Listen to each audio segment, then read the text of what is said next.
आप देख रहे हैं न्यूज़ साइड इंडिया और मैं हूं अरफाज अहमद डेंग। आज हम आपकी मुलाकात करवाने जा रहे हैं पूर्व डीआईजी व बीएमपी के जेके यूटी व लद्दाख करगिल यूटी के प्रेसिडेंट मिस्टर अशोक अत्री जी से। जानेंगे इनसे क्या सिचुएशन जो है जम्मू कश्मीर की बनी हुई है अभी के दौर में, जिस तरह से लॉकडाउन लगा हुआ है, कोविड-19 का कहर जो है, आए दिन केसेस सामने आ रहे हैं और लेबरर्स जो है काफ़ी दिक्कतों में हैं। आइए मुलाकात करवाते हैं। जिस तरह आपका स्वागत है न्यूज़ सर इंडिया में। सर क्या कहेंगे, जिस तरह से ये लेबरर्स की काफ़ी सारी वीडियोज़ आ रही हैं, काफ़ी प्रॉब्लम्स आ रही हैं, फेस करनी पड़ रही है, क्या कहेंगे? मुझे लगता है कि लेबरर्स जो है ये एक ऐसी क्लास है, ये ऐसे लोग हैं जिनकी आवाज़ जिस तरह से नेशनल लेवल पे, स्टेट लेवल पे उठाई जानी चाहिए, इस तरह से नहीं उठाई जा रही। और शायद उसी वजह से है कि बहुजन क्रांति मोर्चा के पावन मिश्रा साहब ने इस आवाज़ को नेशनल लेवल पे उठाया है और उनका ये मानना है कि इनको जो है जल्द से जल्द जो है ये ट्रांसपोर्ट जो है रेलवेज़ हो, बसेस हो, प्रोवाइड की जाए और इनको अपने घरों में जहाँ के रहने वाले हैं वहाँ इन लोगों को शिफ्ट किया जाए। अशोक सर, काफ़ी दबाव हम बामन मिश्रा साहब की जो इस कार को जो है बतौर प्रेसिडेंट जेके यूटी और लद्दाख यूटी के सपोर्ट करते हैं। जी सर, जिस तरह से काफ़ी सारी वीडियो सामने आ रही हैं, लोग ट्रेनों के नीचे कट के मर रहे हैं, सड़कों पे, नेशनल हाईवेज़ पे पैदल चलने को मजबूर हैं। वहीं एडमिनिस्ट्रेशन की अगर हम बात करें, चाहे वो सेंट्रल हो चाहे यहाँ लोकल हो, तो वो कहीं ना कहीं अपनी पीठ थपथपा रही है कि हम काफ़ी काम कर रहे हैं, काफ़ी लोगों को जो है बसेस में चढ़ा के जो है उनको अपने अपने एरियाज़ में भेजा जा रहा है। लेकिन ये जो गरीब लोग हैं, जो दिहाड़ीदार मजदूर हैं, इनकी कोई सुध नहीं ली जा रही है। इसका क्या कारण है? मुझे लगता है कि हमारी गवर्नमेंट ऑफ इंडिया हो या हमारी स्टेट गवर्नमेंट हो, इस चीज़ को नहीं भूलना चाहिए कि ये जो लेबरर्स की क्लास है, ये लोग जो है हिंदुस्तान की, कंट्री की, मुल्क की हमारी जो है बैकबोन है जी। और इन लोगों का हर एक एरिया में, चाहे वो कंस्ट्रक्शन का एरिया हो, चाहे वो फैक्ट्रीज पे हो या दूसरे एरियाज़ में, ये लोग काफ़ी तादाद में काम करते हैं। और मैं ये बता दूं कि इनकी संख्या जो रफली के तकरीबन 10 करोड़ के करीब है। जी। और ये लोग जो ज़्यादा ये मध्य प्रदेश से, यूपी से, छत्तीसगढ़ से, बिहार से, उड़ीसा से, बहुत सी स्टेटों से अपने घर छोड़ के ये लोग बाहर निकलते हैं अपनी रोज़ी रोटी के लिए। तो मुझे ये लगता है कि चाहिए ये था कि कांग्रेस सरकार को ये मालूम होता है और सरकार को ये मालूम था कि ये लॉकडाउन लंबा चलने वाला है, या हम पीस पीरियड में कर रहे हैं लेकिन लंबा चलने वाला है। तो लॉकडाउन अनाउंस करने से पहले, लॉकडाउन अनाउंसमेंट करने से पहले चाहिए ये था कि इन लोगों को इनके घरों तक पहुंचाया जाता, चाहे एक हफ्ता लगते, 10 दिन लगते, तो इनको घर पहुंचा देते। तो ये जो आज की जो क्राइसिस है कि ये लोग, कुछ लोग भूख से मर रहे हैं। भूख से इसलिए मर रहे हैं कि इनके पास एम्प्लॉयमेंट नहीं है। जी। ये लोग अनएम्प्लॉयमेंट हो गए, इनके पास कोई काम नहीं है, सोर्स ऑफ इनकम नहीं है। और जब ये लॉकडाउन पीस पीरियड में हुआ तो लोगों को ये लगता था कि इस लॉकडाउन के बाद शायद नेक्स्ट टाइम जो होगा, जो भी डेट्स दी गई उस पर लॉकडाउन खुल जाएगा, जी। तो हम घरों में चले जाएंगे। तो वो भी नहीं हुआ, वो भी फिर एक्सटेंड हो गया, तीसरी बार एक्सटेंड हो गया। तब ये लोगों को ये लगने लगा कि भाई ये गवर्नमेंट जो है ये लॉकडाउन नहीं हटाएगी और हम, क्योंकि अब ज़्यादा देर मुश्किल है, हमारे पास काम नहीं है, हमारे पास कोई बैंक बैलेंस नहीं है, हमारे पास कोई इतना कोई इनकम नहीं है कि हम सर्वाइव कर सकें। तो उन्होंने समझा कि घर जाना ही ठीक रहेगा। सर, आपको ऐसा लगता है कि अब जो है उस गरीब का, उस दिहाड़ीदार का जो है सब्र का बांध जो टूट चुका है? जिस तरह से कठुआ इंसिडेंट सामने आ रहा है, लोग जो है बाहर निकल आए एक प्रोटेस्ट की शक्ल में, जो लोगों ने इतना हजूम किया, तो अब सब्र का बांध जो है इन लोगों का टूट चुका है। अगर इसको और आगे बढ़ाया जाता है तो मुश्किल हो जाएगी। मुझे ये लगता है कि ये जो गवर्नमेंट, अभी हम सुन रहे हैं सोशल मीडिया पे और नेशनल टीवीज़ के ऊपर भी, सब हम इनको ट्रांसपोर्ट करेंगे, इनके घरों तक पहुंचाएंगे, और ये यही एक स्टेप गवर्नमेंट ऑफ इंडिया ने लॉकडाउन लगाने से पहले लिया होता, तो आज ये मूवमेंट, आज इस तरह की जो हालत है इन मज़दूरों की, ये नहीं होती। कुछ लोग साइकिलों पे निकल रहे हैं, छोटे छोटे बच्चे हैं, उनके साथ औरतें हैं, कुछ लोग पैदल सड़कों पे जाते हैं तो पुलिस मारती है, पुलिस रोकती है। कोई क्लियर पॉलिसी नहीं है गवर्नमेंट की कि क्या करना है, रोकना है, नहीं रोकना है। तो अगर आप रोक रहे हैं किसी को, तो उनको आप खाने का इंतज़ाम या कोई राशन का या कोई सोर्स ऑफ इनकम कुछ करके दें।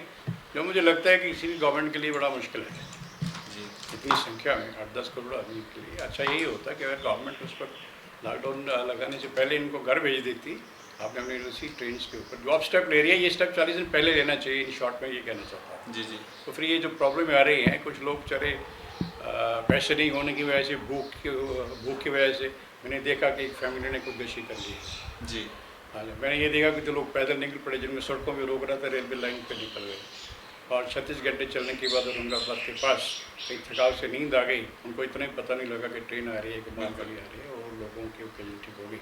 इट्स वेरी अनफॉर्चुनेट है और इसलिए मैं चाहता हूँ कि लोगों को सख्त ज़रूरत है, हर हिंदुस्तानी की ज़रूरत है। एक आदमी सरकार की नहीं, हर हिंदुस्तानी की ज़रूरत है।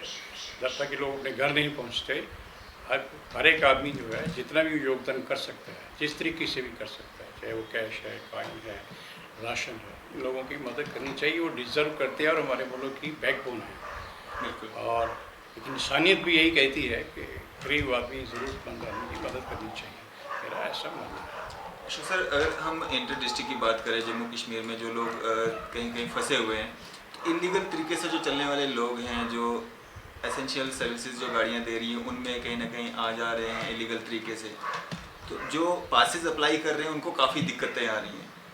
इलीगल जो जा रहा है उसको कोई पूछताछ नहीं हो रही है, कोई नाके पे चेकिंग नहीं हो रही, किस तरह से वो कहाँ पहुँच जाता है, आना जाना उनका लगातार जारी है। लेकिन जो पासेस लेके जाना चाहता है, लीगल तरीके से जाना चाहता है, उनको काफ़ी सारी परेशानियाँ आ रही हैं, फ़ोन नहीं लग रहे हैं, मेल किसी को आता है किसी को नहीं आता है, तो वो काफ़ी दिक्कतें आ रही हैं। तो उसमें क्या होना चाहिए? देखिए ऐसा है कि हमारी स्टेट्स की अभी वो पोजीशन नहीं है जो कि बाहर स्टेट्स पे देखा जा रहा है, दिल्ली में या हरियाणा में या बाकी स्टेट्स में, गुजरात में। ऐसा नहीं है, ऐसा इसलिए नहीं है कि इसलिए अभी तक यहाँ से माइग्रेशन स्टार्ट नहीं हुई है। जी ठीक है। और देखकर जो मेरी जानकारी है कि शायद 2 हफ्ते 3 हफ्ते पहले हमारी स्टेट गवर्नमेंट ने इन लोगों से फॉर्म फिलअप करवाए हैं कि जो लोग जाना चाहते हैं, गवर्नमेंट उनका अरेंजमेंट करेगी तो आप उस पर ऑनलाइन जो है फॉर्म भरिए। हाल तो ऑनलाइन भी कोई इतना नहीं था वो, क्योंकि अनपढ़ लोग हैं, इनको ऑनलाइन सिस्टम पढ़े लिखे लोगों को भी नहीं आता है। नहीं आता बिल्कुल। अनपढ़ लोगों से एक्सपेक्ट करना कि वो इंटरनेट तो है ही नहीं अवेलेबल, मोबाइल पे किसी के पास है, वाईफाई किसी के पास नहीं है, 2G है वो भी 4G भी नहीं है, वो भी ठीक तरीके से नहीं चलता। वो फॉर्म डाउनलोड करने, फिर उसको ऑनलाइन भरना, फिर वापस करना। मुझे लगता है काफ़ी हमारे जो जम्मू कश्मीर के जो लेबर्स हैं वो दिक्कत आई होगी, दुश्वारी आई होगी। तो चलिए एनीवे गवर्नमेंट ने की है और लोगों ने काफ़ी लोगों ने फॉर्म डाल दिया है। अब लोगों को थोड़ा सा ये है कि फ्रस्ट्रेशन सी आ रही है इस क्लास पे भी, हमारी जम्मू कश्मीर स्टेट में भी फ्रस्ट्रेशन इसलिए आ रही है कि साहब हमने 1 महीना पहले फॉर्म भरा था और आज तक 1 महीना होने वाला है, अभी तक जो है हमारे जो है स्टेट गवर्नमेंट जो है वो अभी तक कोई डिसीजन नहीं ले रही है कि साहब आपको भेजेंगे, कब भेजेंगे, कैसे भेजेंगे। तो वो मुझे लगता है स्टेट गवर्नमेंट पे कोई इस पर अपील करूँगा मैं लेफ्टिनेंट गवर्नमेंट साहब से, जम्मू कश्मीर की गवर्नमेंट से, उनको जल्दी इस पर कोई डिसीजन लेना चाहिए। और दूसरा डिसीजन में क्लैरिटी होनी चाहिए। क्लैरिटी से मेरा ये मतलब है कि उनको ये कन्फ्यूज़न नहीं होना चाहिए कि भाई जब वो किराए की बात आती है, रेल पे अगर वो जाते हैं प्रोवाइड करते हैं, किराए की बात आती है तो क्या उसमें कहे जी 85% जी सेंट्रल गवर्नमेंट देगी या रेलवे गवर्नमेंट ऑफ इंडिया देगी, 25% जो है ये 15% ये स्टेट गवर्नमेंट्स देंगी। तो उस पर क्लैरिटी होनी चाहिए कि भाई किराया लेबरर्स ने खुद बियर करना है या गवर्नमेंट ऑफ इंडिया ने करना है या स्टेट गवर्नमेंट ने करना है।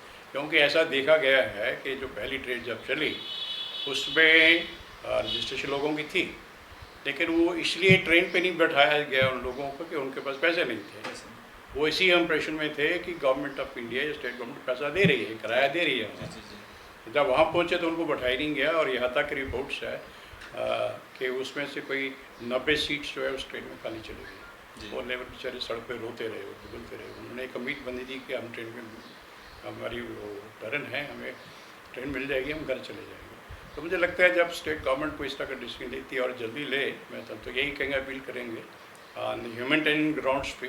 और ये लोग एग्जॉस्ट हो रहे हैं, इनके पास इतना पैसा नहीं है कि ये लोग जो है बुक परी पे, कुछ लोग आ गए हैं, सारे नहीं होंगे बट काफ़ी परसेंटेज इन लोगों में है जो बुक परी पे आ गए हैं। और अगर मुझे लगता है स्टेट गवर्नमेंट ने खुद का इनिशिएटिव भी, उन्होंने भी राशन दिया है इनको, ऐसा नहीं है, जो बात ठीक है, इन्होंने भी राशन दिया है। लेकिन अगर NGOs की और कोई संस्थाओं की, जैसे सिख संस्था के लोग हैं या बाकी कुछ अम्बेडकर राइट्स कुछ लोग हैं, अगर उन लोगों का वो लोग इनको फीड नहीं करते, लुक आफ्टर नहीं करते, तो शायद ये फ्रस्ट्रेशन वाली स्टेज है को जल्दी आ जाती।